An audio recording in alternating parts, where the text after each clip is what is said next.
संजय राऊत हे काय बोलतील याच्यावर काही तालतम्य नसतो आणि ती काय कशाचं निमंत्रण होतं काय होतं ते मला खूप काही जास्त माहिती नाही आहे. परंतु ते संजय राऊतकडून अपेक्षा आपण सकारात्मक करू शकत नाही. ते एक नकारात्मक विचाराच्या व्यक्ती आहेत आणि ते नकारात्मकच बोलत असतात. परंतु आता सगळ्यांनाच माहीत, लहान लहान मुलांना पण माहीत चाललं आहे की आपण संजय राऊत हा नकारात्मक माणूस आहे, त्या नकारात्मकच बोलू शकतोय.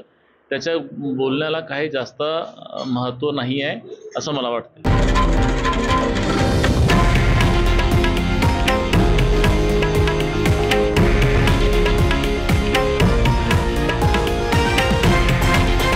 हे आहे देशातील नंबर 1 न्यूज नेटवर्क आणि आपण पाहत आहात TV9 मराठी, एकमेव.